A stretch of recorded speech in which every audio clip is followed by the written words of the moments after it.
네, 2023년 12월 8일 이정훈입니다. 참 이재명 대표를 보면서 쪼잔하다는 생각이 많이 들어요. 좀 이렇게 대인배여야 되는데 변호사를 하거나 의사를 하다 보게 되면 작은 거를 세밀하게 보게 되죠. 그거 잘 봐야 돼요. 기자들도 아주 작은 변화를 잘 봐야만 특종을 할 수 있습니다. 근데 이제 어느 정도 큰 변호인이나 법조인이 되게 되면 또 정치인 대변에 오게 되면 대범함도 있어야 되는데 그래야 리더죠. 이재명의 쪼잔함을 이걸 어떻게 봐야 되나? 난 이 양반은 깜이 아니라고 봐요. 근데 역사를 공부해 보니까 깜이 킹이 되는 경우도 있어요. 그러면 역사가 확 발전하는데 대부분의 경우는 깜이 아닌 사람들을 많은 다중들이 군주라 리더로 만들더라고. 왜냐? 진짜 깜을 리더로 만들면은 그분은 뜻이 크고 능력이 크니까 많은 걸 시켜요. 그 자기들이 바빠져.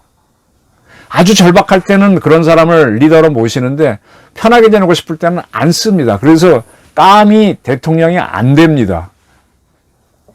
문재인 같이 깜이 아닌 사람들이 되죠. 그래서 이 잘 나가던 나라가 주춤하는 게 깜이 아닌 사람들을 리더.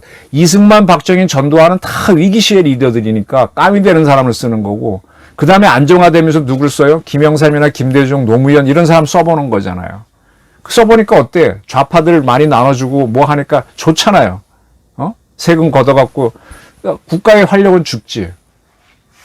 그러면서 자꾸 좋은 나라가 이렇게 좋은 조직이 망해가는 걸로 더딘 성장으로 가는 게 그런 케이스거든. 근데 오나가 있으면 그건 또 계속 또 이제 오나가 정신 차리면 발전하는데 선거로 뽑는 데는 국민 비위 맞춰주는 사람들이 하다 보니까 그 쪼잔한 리더가 나오는데 지금 이재명 씨가 그런 사람이라는 게 자꾸 드러납니다. 지난번 백현동 한국식품연구원을 옮기고 난 다음에 그 부지를 몇 차례 용도 변경을 해서 아파트를 짓게 해줬습니다. 근데 이재명은 그게 국토교통부의 압박 때문이라고 주장을 했죠. 근데 거기에 증인으로 나왔던 성남시 공무원들 이런 사람들이 전부 다 아닙니다. 우리 저 시장님이 하라고 했기 때문에 했습니다. 이렇게 증언을 하고 했어요. 압박받은 거가 없고 국토교통부에서는 알아서 하라고 그렇게 공문을 보내왔습니다. 그랬습니다. 근데 계속 지금 이재명 씨는 국토교통부의 압박이다. 공공기관을 지방으로 내려가고 한 건 맞지. 근데 거기를 어떻게 쓰라고 한 거는 알아서 하라고 했는데 내려가라고 한 거를 압박이라고 그건 압박일 수 있지만 개발까지도 압박이라고 주장을 합니다. 경기도 국정감사에서 그게 한 번에 있어서 허위 발언으로 기소가 돼 있는데 이게 지금 문제가 돼서 자기 재판을 받게 되니까 국회 증인감정법 증인보호 조항을 들어서 허위사실을 공포한 거더라도 처벌은 불가능하다 이렇게 주장을 합니다. 이재명 사전에 내가 틀렸네요 하는 건 없는 거네. 이건 깜이 아닌 사람이죠. 깜이 아니니까 민주당에서 좌파들이 약점 많은 사람을 리더로 해야만 다룰 수 있잖아요. 그 잘 나가던 제국들이 망할 때 보게 되면은 아주 쪼잔한 황제를 만들어 놓고 황가냐 이런 사람들이 조장을 해갖고 이제 지들 마음대로 하는데 약점이 있어야 됩니다. 근데 이재명 씨가 증인감정법상의 증인보호조항. 근데 증인은요, 나는 허위사실을 얘기하지 않겠습니다. 선서하는 것도 있습니다. 증인보호조항 갖고 허위사실 공표더라도 차라리 그때 국회의원도 아니었구나. 국회의원이었으면 또 면책특권 주장하겠죠.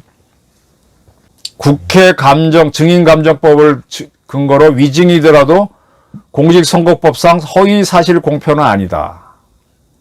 참 이렇게 얘기하는 사람을 대통령으로 만들겠다고 뛰어다니는 사람들은 뭐예요? 그러니까 계속 깜이 아닌 사람들을 해야만 자기들이 컨트롤할 수 있으니까 나가는 건데 이 대한민국을 이끄는 주요 정치인들이 이렇다는 게 참 시시해요. 이재명. 저는 이제 이낙연 씨가 신당을 만들지 이제 김부겸이나 정세균 이런 전직 총리들하고 만나서 얘기가 있는 것 같아요. 김부겸 씨도 딱 아주 조용하게 저 양평에 새집 지어가지고 그 양반 돈은 없다고 하잖아요. 엎드려 있다가 이제 움직이는 건데 지금 이재명을 가지고는 이재명 씨가 차기 대통령이 된다. 지금 국힘당 쪽에서 거기는 우선 차기 총선 이기는 것도 발등에 불이지만 한동훈, 이준석, 이재명, 원희룡 쭉 놓고 우리 나름대로 누가 대통령감이냐 이렇게 보지 않습니까? 근데 이재명 씨는 당에 대한 지지가 많기 때문에 상당히 유력한 대통령 후보예요. 그렇다면 이런 상식과 뭐가 또 이게 대인배 같은 모습을 좀 갖춰줘야 되는데 그런 모습이 없어. 그때 말이 달라. 옛날에 뭐 유동규 씨를 압니까? 그랬더니 어떻고 저떻고 말을 돌리고 그러잖아요. 누구 야단치거나 비난할 때는 서리빨처럼 하는 사람이 자기 문제로 오게 되면 아니 자기 부하들에 대해서 임명할 땐 다 사인하는 건데 뭐 기억이 없는 것 같기도 하고 있는 것 같기도 하고 미안을 빙빙 돌리지 않습니까?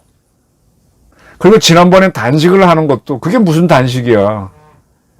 참 정정당당하게 하는 딱 모습을 보이면은 아니 생각이 달라도 대인배네 하고 좀 뭐가 다시 볼 거 아니냐. 근데 이렇게 증언 감정법을 토대로 허위 사실이라고 인정을 해놓고 그래도 처벌을 하면 안 된다 그러면 이건 뭐예요? 이건 변호인들이 의뢰인들 살려주려고 길을 쓸 때 하는 거죠. 근데 이러한 이재명을 개딸들이 밀고 민주당의 딸내반들이 끌고 가서 대통령이 단성시키겠다고 합니다. 그래야만 그를 통해서 자기들이 하고 싶은 걸 밀어붙이고 나가는 거죠. 송영길이라고 하는 사람들은 그렇게 떠들어 놓고 뭐 스스로 검찰에 자기가 자진 출두하고 그러다가 막상 다가오니까 나는 김건희를 수사하지 않으면 아무 말도 안 하겠다고 버티고 가서 묵비권 행사하고 옵니다. 송영길이라는 친구가 옛날 학생회장하고 할 때는 상당히 남자답고 멋있었어요. 근데 이제는 궤변 덩어리가 돼버렸어. 그도 한때는 대통령 후보감이었습니다. 야당은 저렇게 쪼잔해져 가고 그래서 전 대한민국이 좀 갑갑해 보여요. 이런 나라가 대한민국이 아니었습니다. 근데 뭐 더 좋은 사람들이 있겠지. 근데 지명도가 떨어지고 또 인기도 없고 알려진 바도 없으니까 대체하지 못하고 이게 이제 희망이 없는 거죠. 고만고만한 거 갖다 놓고 도찐 개찐으로 뽑는 건데 이게 좋은 조짐이 아니죠. 어떻게 송영길이라는 사람이 윤석열 정부랑 싸워도 그 자기 돈 문제 갖고 이렇게 처절하게 싸웁니까? 뭐 민주화라든지 뭐 국가 문제 갖고 좀 싸워야지. YSDJ만큼은 해야 될 거 아니에요. 이재명은 더 쪼잔하고.